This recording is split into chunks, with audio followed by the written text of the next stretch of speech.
Hello and welcome to episode, I want to say 12? Yep, 12. Okay, episode 12 of the Can-Ass podcast. It's pretty crazy we've done 12 already.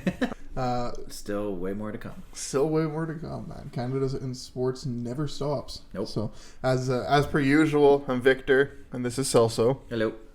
And we'll be talking about, the typical sports today. Again, it's really the only the big four that are going on right now. Like no baseball, but soccer is still alive and well. We're going into the holiday break in most leagues pretty soon here. I mean, some leagues it's only like 2 games, unless it's like the NHL, which like half their teams are canceled until New Year because of COVID. Yeah. But I guess we should be saying thank you. Happy holidays and Merry Christmas to everybody. This is the last episode before Christmas.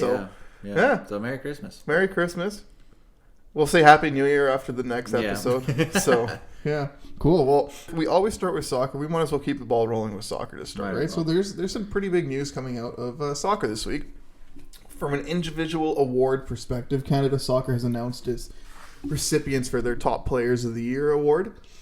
And, well, truthfully, not really surprising in my perspective. So the top male player of the year award went to Alphonso Davies. Nice. And top women of the year went to Jessie Fleming. And it's not very surprising. We're not going to go as far as that. But, yeah, Jessie Fleming got to the Women's Player of the Year award. Not very surprising, well, especially considering that she got the Player of the Month most recently in the FA. That's the entire league out there over in Europe. That's a good league with a lot of good players. So it's very nice. She's getting starting 11 consistently now. So. And how old is she? I think she's 23, 24. Oh, dang. Yeah, she's still really young. Yeah. And she's not even close to her prime yet.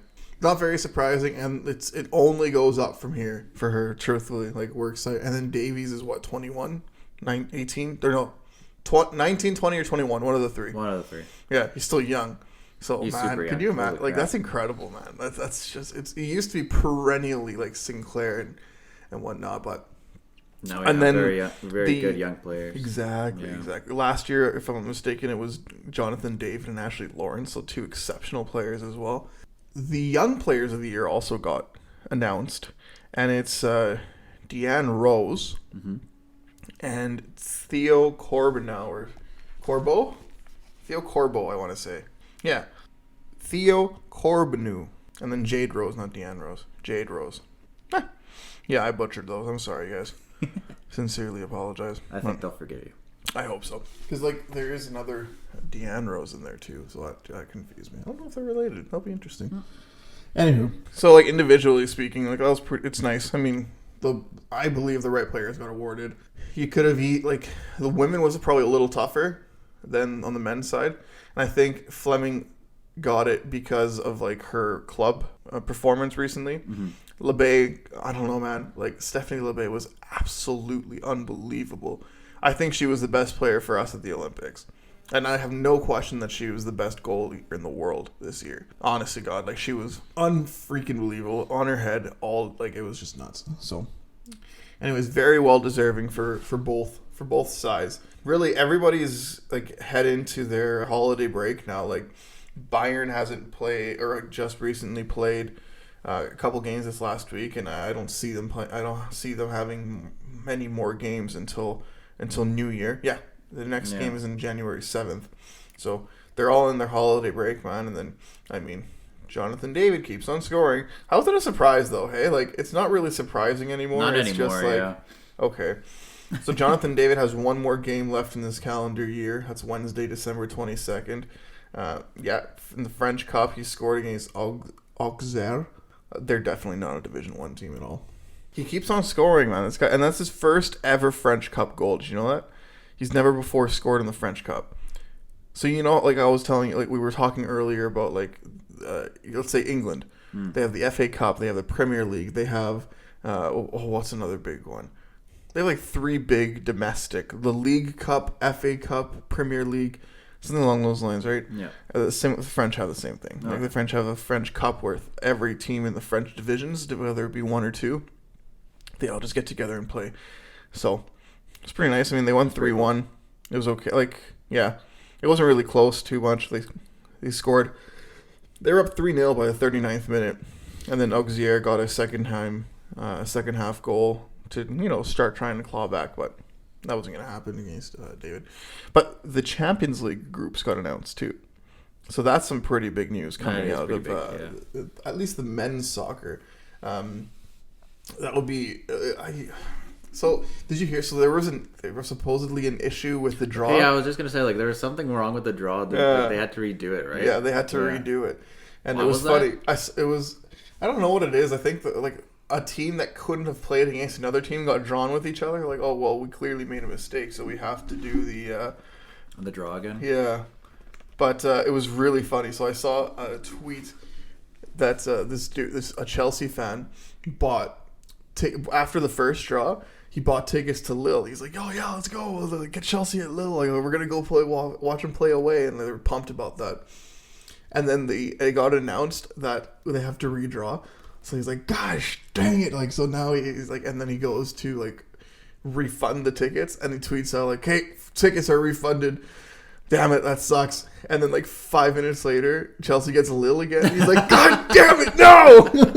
That's pretty funny. Oh, he was pissed, man. Oh, man. He was pissed. Oh, yeah, I would too, though. Do you think he bought the tickets again? Probably. Yeah. All right, so Lille has probably the toughest opponent they could have gotten.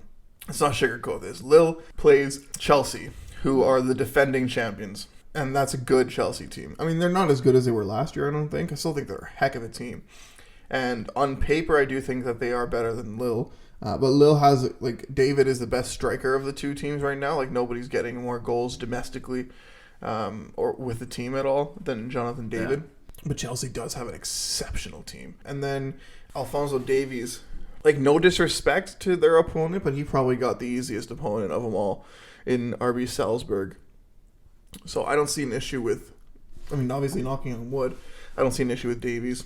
Bayern is one of the favorites. I don't know who they would play in the next round if they do make it through.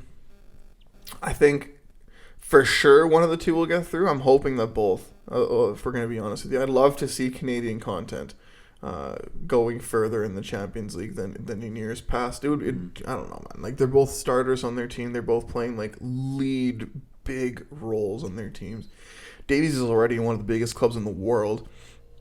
Jonathan David is only if he keeps up this form, guaranteed one of the big clubs in the world. I'm talking the Chelsea's, PSG, Real Madrid, Barcelona. I don't know if they're a big club anymore with the departure of Messi. But the Man Cities, Man United, Liverpool, bigger clubs around the world are probably going to be looking for Jonathan David if he continues his domestic form the way he's going right now. Without a doubt, yeah. 100%. And I can see, I've said this before, and I'm going to keep on saying it. 2 more Canadians are going to go over to Europe that aren't currently in Europe. Mm-hmm. I feel very strongly about that. I think Kamal Miller is exactly how the Premier League defender should be. He has the physicality, the speed, the strength, everything.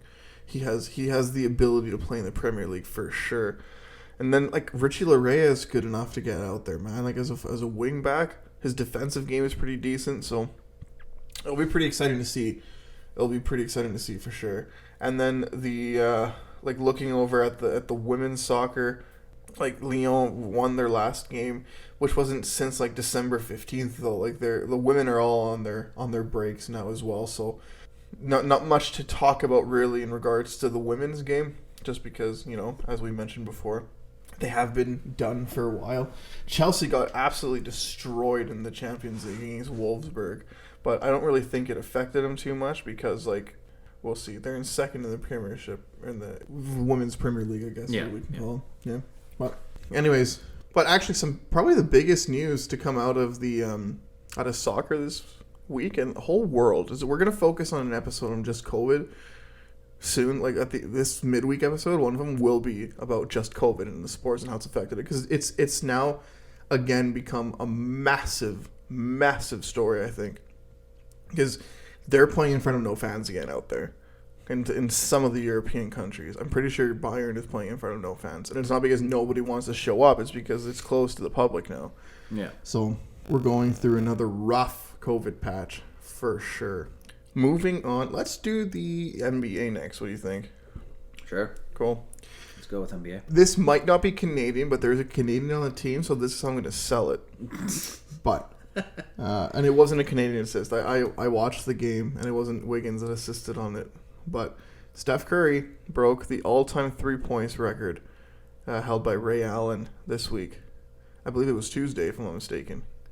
That's pretty huge. That's a pretty freaking big deal, man. That's good for him. Big. Good for him, really. I guess kind of Canadian because he is part of Toronto. Yeah. Van Vliet did mention that, like, Steph Curry paved the way for him to like how he played in the NBA. So that's, I guess we can tie it to something Canadian. Like the Curry family does have an influence on like Canadian basketball too. Like Del Curry played, and then you see all the videos of Steph Curry playing in the Raptors home court and just practicing when he was like 10 to 13 years old, something like that. Yeah, there is some Canadian connection there. And then Steph Curry and the Golden State Warriors lost to the Raptors the year we won the league title, right? Yep. So there definitely is some connection there, no question. So, but you know what? Good for him, man. Like, truthfully, the greatest shooter of all time. Oh, definitely. The greatest shooter. And then a Canadian connection here is, if I'm not mistaken, it was Steve Nash that was first place in free throws for the longest time in the history of the league. And Steph Curry overtook him too. Good for him, man. Like, and then what a great experience for Andrew Wiggins. Like, not his offensive game got better, but you know what has gotten significantly better, Andrew Wiggins, this year, is his defensive game. He's like, I'm here. A lot of places are referring to him as being like elite defensively, like elite. So like, that's huge. That's absolutely massive. Like this guy is like learning so much from playing behind like Steph, and when I honestly see him winning the championship this year, man. The Golden State is just way too good of a team. And Klay Thompson's not even back yet. When Klay Thompson gets back, Golden State is going to be that team. Like, and then the Raptors, they had a couple bigger guys like Siakam and I forget who else, but they went into COVID protocol as well. So they're getting hit by COVID, but Anunoby's back. Anunoby missed like double-digit amount of games with an injury. Mm-hmm. I want to say like calf, something like that. An injury you can't really play through too well. Yeah. Right? So, it was, like, the Raptors are, honestly, as we're going to keep on, like, sorry, it sounds boring, whatnot, but, like, they're right where we really expected them to be at the end of the year. Like, yeah, one game under 500. Yeah. So they're not really in a playoff spot. They'll compete for it. I do think that they'll be in... They have a chance. In a chance of, like, getting the 8th seed. They're only a half game back of the 8th spot. So I do honestly think that they can. And they're actually one game back of the 6th spot. They just played 2 fewer games. They have the same record as Atlanta. And then the Knicks, man, RJ Barrett and the Knicks are in 12th right now, 13 and 17. Like, they're not doing very well, which is a little surprising, honestly. Like, the Hawks and the Knicks were 2 really good teams last year. And now they're just not there. I feel bad for New York, but the Knicks fans are known for being terrible. So I don't know if I feel bad for them or not. And the Raptors have had some like favorable results. Like they won the last game against Golden State, but like they also had an insanely depleted lineup. Golden State, like they didn't have Draymond Green, Andrew Wiggins, Steph Curry. Like I don't even think any of them actually made the trip up to Canada. So that was insane. Golden State only had 9 healthy players playing. That's crazy. Yeah. Well, at least we took advantage, I guess, and got the W. Exactly. So. Like that's all you can really ask for. Yeah. You know, you're giving an opportunity to take advantage of it. So that's nice, and I'm excited. Like the Raptors are going to go into a little bit of a rebuild. I don't think they're going to get rid of all of our players, but I do think that there's a couple that are expendable, and there's a few that are definitely untouchable. And the untouchables. For me, it's Fred VanVleet. It will also, honestly, Anunoby and Barnes. I think those are really the only 3 that can be untouchable for us. Everybody else should be able to be tradable. I think like it's just like Freddie VanVleet. If there is an All-Star game this year, he's named to the All-Star team for sure. Like he's just he has carried this team, man. Like, he really has. He's just been exceptional for all of us, like for the Raptors organization. Yeah, after taking Kyle Lowry's spot, I would definitely agree that he has carried the team for sure. It's definitely been a nice, I wouldn't say surprise, but to be an undrafted player playing a starting position in the NBA and becoming an all-star, like, that's huge. And that says a lot about Freddie VanVleet. But it also can say a lot about the Raptors' development and like the scouting, because like they're seeing something that nobody else has really seen, really. But anyways, like the NBA, there's not too many big surprises happening right now. With respect to like Canadian players, our homie Gurius Alexander from OKC has had a couple of like massive threes in the last week. So that's been really nice to see. I don't know if he's been putting up like exceptional numbers or anything, but he's been a game changer for that team recently, which has been nice to see. And I mean, I guess breaking for us, because at the moment of recording, this literally just came in like a minute ago. But the Toronto Raptors and Orlando Magic game has been postponed because of COVID on Monday. So we had 2 Raptors go into the protocol yesterday, Saturday, and then more players have gone into protocol as of yesterday. Saturday. We don't necessarily know who it is. They haven't released that yet, but I'm sure by the time this video's posted, it'll be released. So our apologies for that. However, I don't know what else there's to say, man. If we're going to like completely, I have no idea what else there's to say about the NBA right now. Just Gurius Alexander had a big 3. He's not leading the team in scoring, but he's coming up with some clutch points or some clutch shots recently. Like, he had 18 points in his most recent game against the Clippers, and if I'm not mistaken, he shot the game-winning 3. And then previously he shot a game-tying 3 that brought it into overtime, and then they lost in overtime. So it was unfortunate. But anyways, anything else you want to add in regards to the NBA right now? It's a little bit of a lull moment, man. Like, we're all going into the Christmas holiday break. Sorry. Christmas or holiday, whichever you really prefer to say. But we're heading into the holiday break right now. And, yeah, I mean, in regards to Canadian content, there's more and more players getting into Canadian players in the NBA. And there always has been, right? But I think you could only name one like big Canadian player, and that was Steve Nash for the longest time. But now we have like Andrew Wiggins, RJ Barrett, Gurius Alexander. Like, we have like bigger names playing, like Chris Boucher for the Raptors, like playing some prominent roles on their respective teams, which is nice, which is really nice to see in regards to Canadian content. Like, they should be able to make it out of the group stage in the next Summer Olympics, if the NBA players go. All right, and they should definitely be able to qualify for the Basketball World Cup. We have enough talent now, and then there's some names like coming up from the NCAA as well that are doing pretty decent. Like, we have this 7'4" center who's putting up some decent points with his team. I think it's Baylor. I'm not entirely sure who he plays for. But I'm gonna start watching a little bit more NCAA. And then maybe we can incorporate that in the NBA and NFL segments. Yeah. Because, I mean, that's the direct league that they're going to come up to, right? So I see 2 Canadians getting drafted this upcoming year. 2. Which is honestly is not bad, considering before it was 0. So, maybe 2 in the first round. An improvement. Yeah. 2 in the first round. We'll go with that. Yeah. Want to do NFL? Sure. Like, there's nothing really much to talk about, really. Like, same thing with NBA. NFL is going through the same thing with COVID. The NFL is getting hit hard. They are getting hit this. hard. Like, there's teams like they postponed a few games. Like, there's gonna be like 2 Monday night games now instead of the typical one. They had games like yesterday too. Yeah. It's been pretty freaking crazy, man. Like, it's been definitely nuts. Has. So, I mean, I guess we'll see how it keeps on going for them. I guess, but truthfully, at the end of the day, the NFL has not been too surprising recently. They've been just chugging along. I don't think they're going to stop their season, but we'll talk more about that in the midweek episode with regards to the COVID and everything. But with respect to Canadians in the NFL right now, there's a few that are likely going to make the playoffs. Like the Patriots are 9-5. They are technically second in the AFC behind Tennessee, just because they have one more loss than them at the same amount of wins. Third, because Kansas City is 10-4. So they just most recently lost their last game. It was against the Colts. They were getting demolished, and then they came back to make it look closer than it actually was.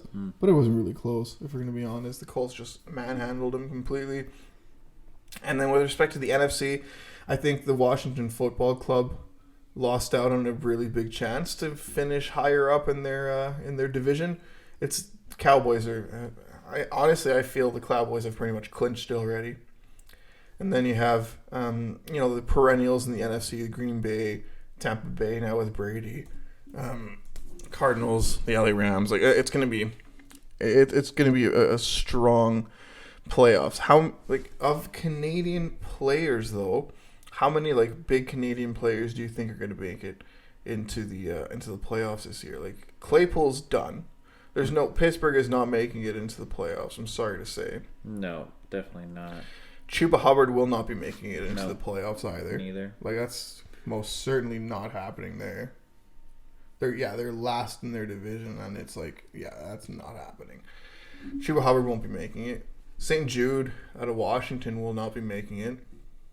Or St. Just. Mm-hmm. Anyways, you know who I'm talking about, the cornerback. We have a guy, a player in the Chargers. He's probably going to make it. We have a receiver for the Patriots who's probably going to make it. How shocking is that, hey? The Patriots are going to likely going to finish first in the AFC East. Honestly, I was surprised, but I guess they saw something in Mac Jones that thought that they were gonna be able to make it to the playoffs. I said this all of last year. You just need a competent quarterback and a young quarterback that will play the Belichick system, and that team will be a good team. Belichick is the greatest coach of all time, in my opinion. Genuinely, I think he gets the most out of the least, more than anyone else in the history of the league, to be completely honest. So, anyways, yeah, I mean, in regards to the NFL and Canadian content, it's tough for us, man. Canadians were doing really well in good positions, and now it's really gone downhill. Like Pittsburgh, really not doing very well at all. If we're going to be completely honest with you, I'm not going to sugarcoat this one bit. And this week they have a really tough matchup against the Tennessee Titans, and the Titans need to win, man. Let's not sugarcoat this. The Titans want to keep on going for the for a playoff push, and this is a really good year for them to go far, and they have to win today against the Steelers. Sorry, today, December 19th, Sunday. So yeah, I think they could do it. The Titans beating the Steelers, or the Steelers Titans? No, Titans beating the Steelers. I think they will. Yeah. The Pittsburgh Steelers, it sounds bad for me to say, but it really is a one-man team with respect. That defense, it's all TJ Watt. That's it. That is the superstar of that team. Without TJ Watt, that team would be a lot worse than it is right now. Oh, definitely. A lot worse than it is right now. But I mean, I guess we'll see, man. There's all the games are currently at the moment playing right now. Or we have 6 morning games, 3 afternoon games, and the 1 evening game. So it will be interesting. Let's just put it that way. Anything else in regards to the NBA that you would like to touch on? That's the word I'm looking for. Yeah. The NFL. Not really. Chuba in his last game played decent, got a touchdown, so that will be good for him. At the time of recording, Claypool is doing all right, so it's pretty much it, really. Yeah, I mean, it's tough because we can talk about the NBA for months, but Canadian content wise, not necessarily as much because there's no Canadian teams and it's only Canadian players in the NFL. Yeah. In the NFL, yeah.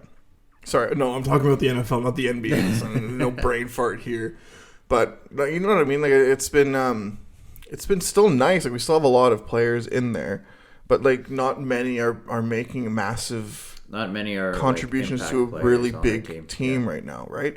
I think Claypool has probably the best ability of being a number one receiver for a team, From my understanding, he needs to get his attitude checked a little bit, but even then, like, he's still a young kid. He's still going to get better, and he's going to mature, right? Like, defensively, it's a lot more difficult to have a huge impact on the game, just strictly speaking from the defensive side of the ball. Like, offense, like, we have no Canadian quarterbacks, which is the biggest position in all of football, right? We'll keep a touch, man. Like, we watch the NBA every week. We typically have it on the TV as we're recording, and the NFL. We typically have all of them on the TV while recording these episodes. And I definitely choose to confuse the NBA and NFL for whatever reason. But yeah, we'll keep touch on the NFL here for sure. However, there's really not much else to talk about here in regards to the NFL and Canadian content specifically. So I guess that makes us move on to the NHL, and the whole league is like half the league is Canadian, so there's a lot for us to talk about there. All right, Calgary is in COVID protocol. They are not playing games anymore, really, until New Year. I think they were one of the teams that got shut down until New Year, until after Calgary, Christmas. Florida, and Colorado. That's just but then there's like 3 more teams now. Like Ottawa got postponed as well. Like, there's a lot of games that have been postponed, man. So, and like they show up on the NHL. They're on the NHL app still, but the TSN app, there's nothing in there. I mean, I guess we'll see. We're heading into the Christmas break soon. Between the 24th and 26th, those 3 days, there will be no games. Mm-hmm. So a nice little break for the guys there. But Edmonton finally got out of their losing streak. 2 wins. The last win, and honestly, in my opinion, was our biggest win of the season, with Nuge, Pulley, RV, Shore, McLeod, Keith, and Tippett all in COVID protocol. Yeah. And it's not like it's all fourth liners, you know what I mean? Like, I guess McLeod and Shore are like third and fourth line centers, but like Pulley, RV, and Nuge are huge, man. There's like 2 of our 5 power play players are on COVID protocol, and Keith as well. And it's not like, oh, they're out for a day or 2. No, dude, they're out for 10 days. That sucks, man. That absolutely sucks. So we managed to get a good win last game. Let's not sugarcoat things, though. Seattle's not a good team. And the fact that we lost Seattle to start that 6-game losing streak, that was an embarrassment. Like, Seattle's not a good team. They're not the Vegas expansion team of old. The Columbus game was huge, but at that point, you still had Nuge and Pulley RV. Right? True. So we didn't have, we had depth players out. But the depth has started to show, and it's starting to get better, which is nice. But, I don't know, the Oilers have played themselves out of a playoff spot. Like, they're in the second wild card position right now. They're tied in points with Calgary, and they're 2 points behind Vegas with a game in hand. Calgary's first game back, from my understanding, will be against the Oilers. But the Oilers will be significantly shorthanded, because we'll still not have Nuge, Pulley, RV, Keith. Maybe McLeod and Shore get back with Tippett, because they were the first ones to get into COVID protocol. Actually, it was McLeod and Tippett that were the first 2. Yeah. So, I don't understand the NHL, though. Why are some teams being postponed and some aren't? You know what I mean? Like, shouldn't 5 be the tipping point? Like, 5 players? You would think. That's a quarter of your team. That's a quarter of your players that are, like, currently playing. You know what I mean? Like, that's messed up. Like, the last game, the Oilers only had 11 forwards skate. Yeah, like, they 11 forwards, 6 defense, and 2 goalies. 3 lines. It's crazy. Yeah. Basically 3 lines. And so, like, what makes them decide the way that they're, like... I don't know, man. Do you honestly think they should just pause it for a bit? Yeah. Yeah. COVID, give 2-week break. You're not going to the Olympics anymore. Let's not even sugarcoat this right now. Like, they will not be going to the Olympics. It would not be intelligent. Just, take their break. They should take the break and then move over, like, the Olympic lull that they have, like, reschedule all the games there. Yeah. Easier said than done, don't get me wrong, but you have a break in the season. Yeah, they should at least have a break. And none of the players have committed to going anymore. They don't want to go because of COVID. You know what I mean? And it's fair. Like, listen, this was a massive negotiation, this last CBA, for Olympic participation. COVID put a wrench in it, and I think the players are smart enough to realize that, and they respect that. You know what I mean? Like, they're like, no, I think our own personal safety, and, like, we're not going to screw over our club by getting COVID in China or something. Yeah, you know what I mean? Think they were going to have to, like, stay there if they did tested positive for, like, 3 to 5 weeks. Yeah, the quarantine would be ridiculous. That's definitely not good, especially for like all the best players that are going over there. So I don't see us going to. I don't see the NHL players going to the Olympics, which sucks, which makes the level of the Olympics a lot less. But, however, yeah, I mean, shut the league down, man. Like, I get it. It's a tough financial decision, but you have a lull in the schedule to be able to do it, man. Like, I don't understand this league, like, not even a little bit at all. Are you honestly surprised, though? No. Listen, I love hockey. Not as much as I love soccer / football, you know, like the real football. Yeah. But I love hockey. I love watching it. I think that there's so much talent, and watching these guys do something that I could never do, it's just outstanding. However, the league is its own worst enemy. Yeah. I'm not even. Let's not sugarcoat this. The NHL, the league itself, is its own worst enemy. I made a personal rule recently, Celso. Just to make sure that I don't hate myself and I don't get really angry with myself for a night. But I made the rule that after 5 blatant missed calls, I'm going to turn the TV off. Doesn't matter what the score is. So I stopped watching the Oilers game 5 minutes in. Dang. Yep. I missed the whole comeback. I don't want to watch, no.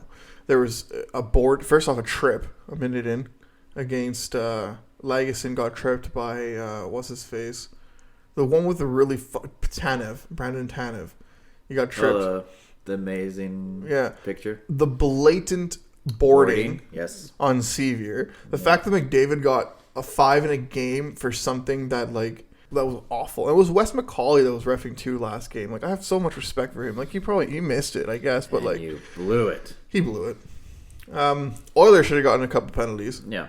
A couple in those first 5 minutes as well. Retaliation mostly, but they should have. There was a big slash that should have been called for sure.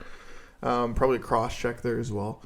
And then in the 5th minute, it was a missed trip, I think, as well as what it was. I don't know. All I know is that I stopped watching 5 minutes in. That's it. I don't care. Like, I saw that they were coming back. I'm like, no, I'm not watching this league, man. You can't. Like, how is the officiating is so unbelievably inconsistent? It's just an embarrassment. It's so bad, man. And they don't care. No. The NHL does not care at all about its league or its players or its fans. They just care about money. And I guess it's a business. That's fair. It's a business. Okay. Screw you, NHL. Seriously, this is embarrassing now as a league. Like, how can you call yourself a professional league when you accept not even mediocrity anymore? This isn't mediocrity anymore. This is, truthfully, when you accept such disgraceful performances from your employees as, your officials, you're taking away the talent that your best players in the world possess. You know what I mean? Like, I'm so tired of seeing the Marners, Matthews, McDavids, Draisaitl's, McKinnon's, Pasternak. I'm so tired of seeing them having to play through 5 opponents plus 4 freaking officials every single game. Yep. Like, it's so frustrating, man. They couldn't care less. It's like they're doing the opposite of what, the NBA and the NFL are doing. They're for doing their the players. Opposite of what every single league is doing. Yeah. Even the freaking soccer. We talked about how the last game against Mexico and Canada was an abomination. But, the domestic leagues over in Europe, they have VAR. They have a way of reviewing these stupid calls. You know what pissed me off the most about the Edmonton the missed boarding call? They freaking reviewed it, and they decided it wasn't bad enough to call a freaking boarding call. McDavid would have gotten 5 and a 20-game suspension with that garbage. And then they called off the Fogle goal. And then, we had to challenge in order to be we didn't push Drieger into the net. It was your own player that pushed Fogle into the net. And that's saying something, man. That's actually the on-ice officials are the ones that got that right then. Because the situation room in Toronto is the one that probably would have called it off, right? Because they do the review. No, they waved it off, the officials, and then they reviewed it, and then they said it was no goal, and then they reviewed it again because we challenged it, Yeah, but there's a difference, right? So the original review to call no goal, that's the Toronto situation rule. Yeah. A coach's challenge, if I'm not mistaken, is done by the actual on-ice officials. So, like, yeah, your league offices have every angle to look at this crap, and they're still making the wrong call. Like, look, there's no question that Fogle fell into Drieger and interfered with that save. There's no question. That was... I don't know if that was as bad of goalie interference as the Ryan Kessler hugging the pad of Cam Talbot. Yeah. But that was still pretty damn bad. But, like, when you get crossed... First off, that was a cross-check into him. That was a cross-check. And, yeah. Listen, it's a disgrace. I have no other way of putting it. It is genuinely a disgrace to the sport. And it sucks that, you know... The sport that we love is just going down the drain kind of thing. It just sucks that the sport that you care about so much doesn't care about you at all. At all. You know what I mean? Like, the fan experience at these games is so embarrassing. Well, we were in Edmonton games, yeah. Like, I've seen, like, other places have, like, a lot better fan experience. Look, Vegas has pretty good, but like even then you're not allowed to make like those fun chants throughout the game and all that kind of stuff. And they do like, I guess like hockey atmosphere and soccer atmosphere for fans is like very different. I guess it depends on the place because Nashville has those. Nashville has some really good fan base, man. Yeah. Like that's a fun fan base to watch. There was like a video circling the internet where Colorado fans were like singing Blink-182 and then the I don't know how to call it, but like the guy that plays like the music and everything, like kept playing the song and then they stopped it and he continued the song where the fans left off, kind of thing. It's stuff like that is just makes it more fun to go to games. Yeah, like stuff that like we've seen in most Oilers games are like the basic, and it's just boring. You know what? There's so many things to list that's wrong with the NHL right now. Maybe that can be a midweek episode, just literally just bashing on what's wrong with the NHL right now. But I'm gonna. These are the biggest things, man. The officiating is an abomination. Yes. Yeah. The first thing you need to do is fix your officiating. Every league has terrible officiating, but every league has gone out of their way to do everything they can to make it better. NHL couldn't care less. They just make it worse every single time. It's like, and you know what? Listen. I'd rather it be consistently bad than just completely inconsistent. You know what I mean? Like this last, I'd rather if you're not going to call the boarding call against who was it, Lazon or whatever his name is. If you're not going to call that, that's fine. Don't call McDavid's. Yeah. You know what I mean? Like, just make it consistent throughout the whole. And like, oh, Victor, these are two different games, two different sets of officials. I'm like, yeah, you're right. They're two different games. Sure, two different sets of officials. The rule book is the freaking rule book. Like, just follow the goddamn rules, man. Just frickin' call it. And then, we have a different rule for playoff. Screw you. You know what? Don't call anything all year. I'd rather that, man. I hate the NHL. Yeah. With every single ounce of my being. Bettman can rot in you-know-where. I can't stand them. Like the entire executive and then the Department of Players Safety is a joke too. And then they have not, you know how I know they don't care at all about their players? They didn't pause the season yet. Seriously. How many players are going down with COVID right now? How many players have we lost to COVID this season total? Do you understand what I'm saying? Yeah. Like, how many players have had to retire because of complications with COVID?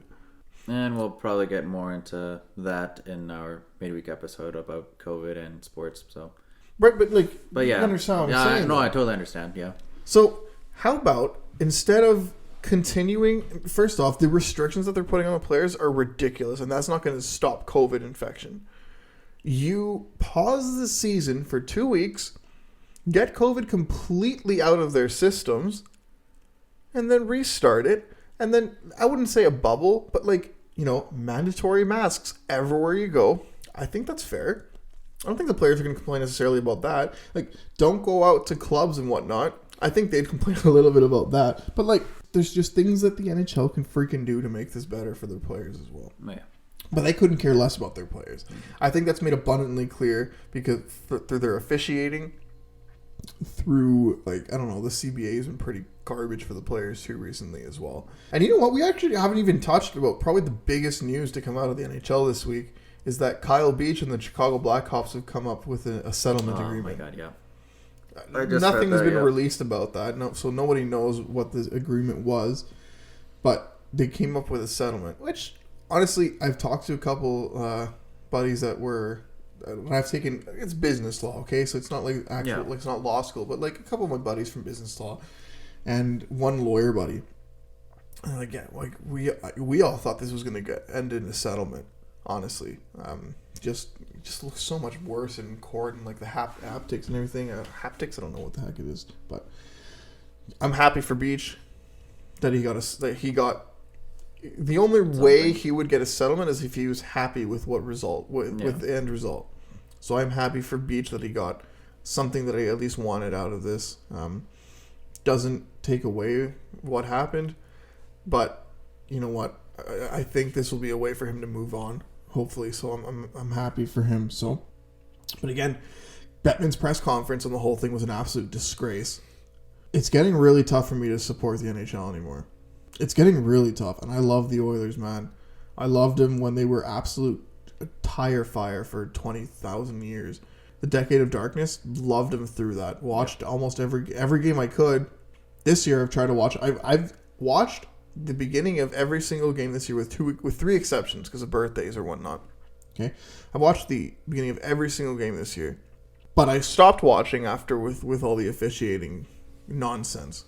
That's it. I don't even care, man. I'll watch the Oilers during their 6-game losing streak when they started going down 2 or 3-0. I'd still watch it, but I usually, because they would get scored on once or twice in the first 2 minutes of the games of each game. But I wouldn't stop because of that. If it was a properly officiated game and the Oilers lost 6-0, I think I'd still watch the whole thing. Oh yeah, honestly, I don't know. You know what they should do? They should get the rule book and just burn it in a parking lot in a dumpster. Doing, so really, I don't know what the point of this is. And then, we've touched base a lot on that. Vancouver's gone on a 6-game win streak since Bruce Boudreau kicked in. They're playing a lot better. It's a culture thing that I think Boudreau instilled. And Boudreau's a really smart coach, man. Really smart coach. And he's getting a lot more out of his players than I don't know. Yeah. I wouldn't say than he probably should. But, yeah, probably more than he should. That's not a very good defensive team. But I guess he's just implementing some defensive schemes and they're more motivated to play for him. And I noticed a difference in the Oilers as well with when Gulutzon is the head coach, I guess, the head coach in charge. Mm-hmm. It's Playfair and Gulutzon have taken over, but Glenn Gulutzon is really the face right now. He's doing all the press conferences and whatnot. And there's a little bit of a difference there. I'm hoping that once everybody gets healthy, they look into changing the lineup a little bit and send the Koskinen the heck down, dude. We don't need him anymore up here. He's just terrible. I really do like Fogle playing with McDavid, though. I do like that, actually. Yeah, Fogel's been pretty nice. That was a good. And change. Fogle playing up with McDavid allows us to have 3 centers as McDavid, Draisaitl, Nuge, if you really think about it. So that's been good, man. Nuge is your third-line center with your 2 wingers. Honestly, I'd probably put... So it'd be McDavid... So Nuge with Cassian, and you got to get a skilled left winger there. So it'd be either one of Hyman or... Who's playing the left wing for Draisaitl right now? Oh, Perlini. I'd put Perlini. I'd keep him. He's more of a scorer than a defensive-minded player. I put Hyman, Nuge, and Cassian as a third line. And then Fogle, McDavid, Yamamoto, and then Puljujarvi, Draisaitl, and Perlini. Or get another top 9 winger that can come in there. Anyways, we've talked enough about the Oilers, man. I'm sorry. Winnipeg, big news coming out of Winnipeg. Paul Maurice big news. Resigned. Didn't get fired or anything. No, but he's gone. He resigned. But yeah. I respect it, actually. I respect it because so I don't know if anybody... did you hear the press conference at all? Did you hear anything about what he said? Conference? No. So essentially he's listen, I love this city. I love this team. I think it's time for them to hear a different message. I don't think they've given up on me. I don't think this, but I do think a different message will get more out of these guys, so this is why I resigned. Very mutual, very respectful. Maurice is a heck of a coach. That man will be getting a job whenever the heck he feels like. He's not going to be without a job for long. He's No. definitely going to get picked up by someone. Absolutely agree.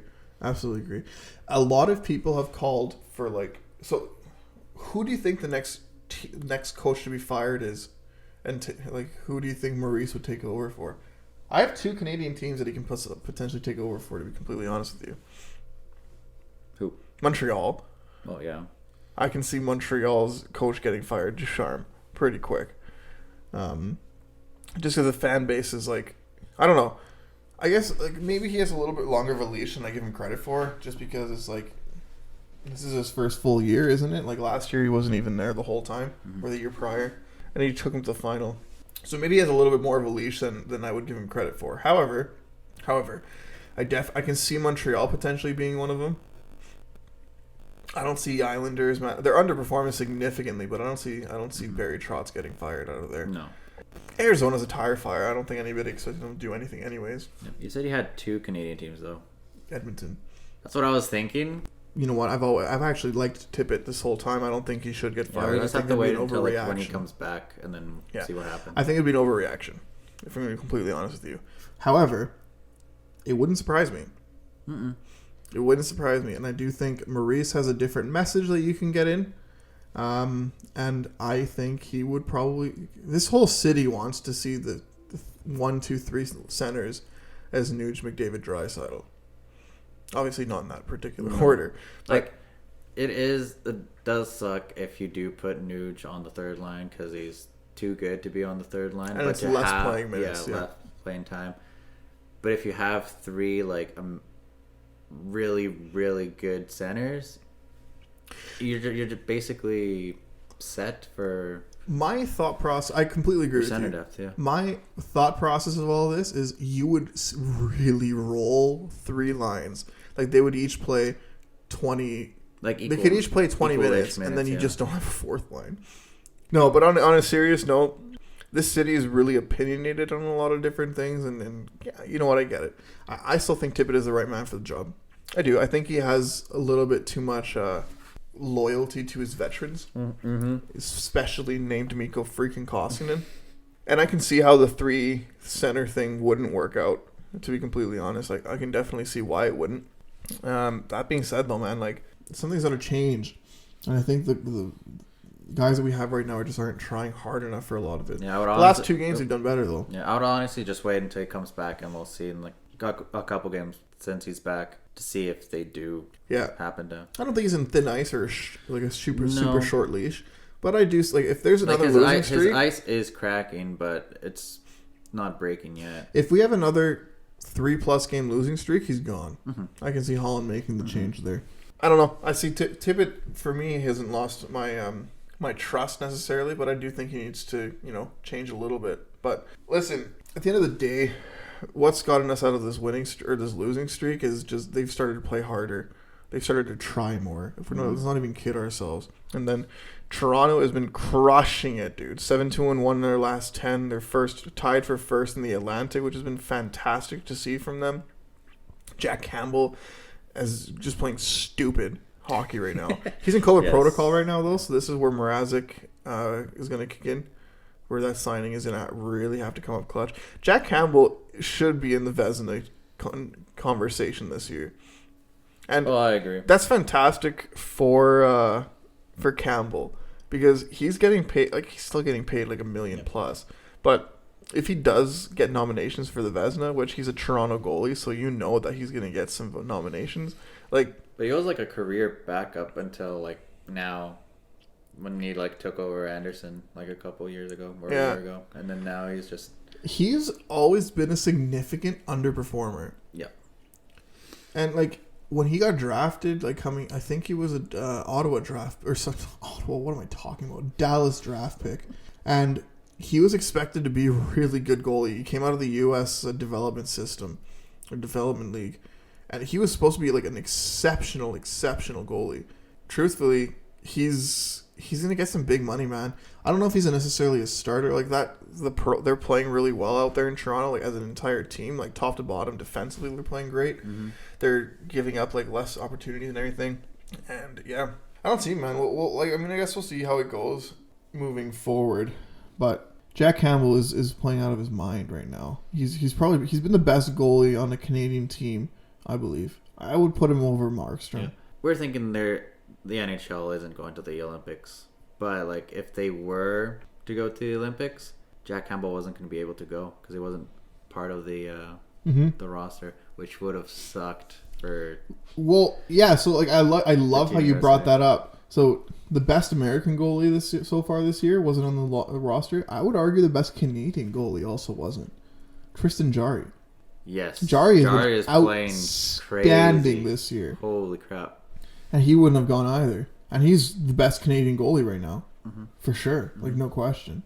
You know what? Actually, dude, Edmonton Oil Kings have produced some exceptional goaltenders. Like Laurent Brossoit is a perennial backup, but just the fact that you're a backup, an NHL backup, is still great. And then Tristan Jarry. Fantastic. Sebastian Cossa coming up is supposed to be like elite. And then they have this other young kid behind. Like, how many goalies do you think the Oil Kings will provide the NHL in the next decade? Quite a bit, probably. Honestly. Yeah. Like, what are they doing, man? Why the heck isn't that happening for the Edmonton Oilers? You know what I mean? Like, this is just like draft just an Oil King goalie like next year. Honestly, even like theoretically, the kid is available to be drafted, right? And he's when the World Juniors are on, like the kid will be able to be backup for. The backup will be the starter, I guess. He's putting up decent numbers. I don't know. If nobody's going to take him by the 7th round, just take him with your last pick. Yeah.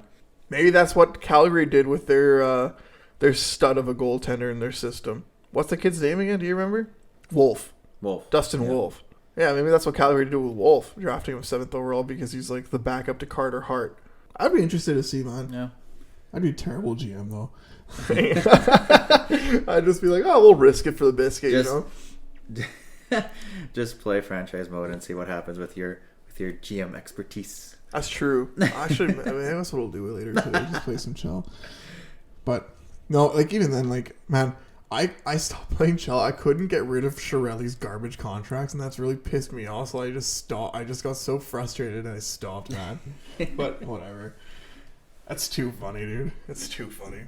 Anyways, so yeah, I mean, I guess we touched base on all the Canadian, like Ottawa's second last, 9-17-2, 5-4-1 in their last 10.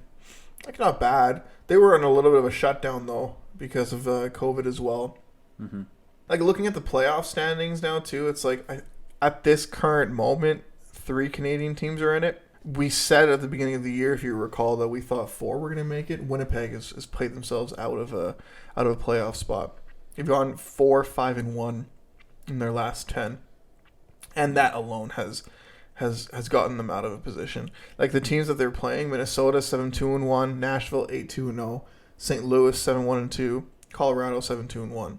That's crazy. Like and that's what happened to the Oilers, man. 4-6-0 in their last 10, and yeah, they played themselves out. They still have a chance to get back. Like, I was gonna say, yeah, like they're gonna make the playoffs. It's just not gonna be where we thought they were gonna make it. Calgary's 5-4-1.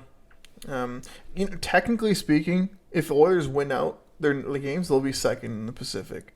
Sorry, points percentage wise, they'll be tied with Vegas, but they've beat Vegas both games, and they'd have like the differential, I guess, there. Yeah. The tiebreaker there. Technically, the top 3 teams in a point percentage wise are still Calgary, Edmonton, Calgary, Edmonton, Vegas. Anaheim would be 4th. Anywho, I mean, we started off with the first 20 minutes just ripping on the officiating, and maybe we should have a whole episode on just ripping on the NHL refs, man. Like, because I could honestly, each week, we can probably put together like 45 minutes worth of video/calls that have been missed by officials. Do you think like they have to review these, don't they? Like they have to have like a weekly check-in with the refs. Like, hey, this is what you did good. This is what you sucked at. But like the suck meeting probably like 10 times longer than the good meeting. Honestly, I don't think they do. Probably not. No. Thank you everybody for listening to, first off, our rant in regards to the NHL. However, thank you everybody for listening to episode 12 of our Can-S podcast. Man, it's been an absolute blast. Like we're little by little we're learning and we're trying to get better with this kind of stuff. And the NBA and the NFL has been a little bit tough over the last couple of weeks to talk about. If I'm going to be completely honest with you, just with like Canadian content wise, but we'll focus on those better the next couple of weeks. But thank you, everybody. If you're listening to this, give us some suggestions. Maybe there's like different sports in different parts of the world with Canadian players in it, and just we can talk about that. So perfect, yeah. We'd love to hear your feedback. So thank you, everybody, for listening to episode 12 of the Can Ask podcast, and we will talk to you soon.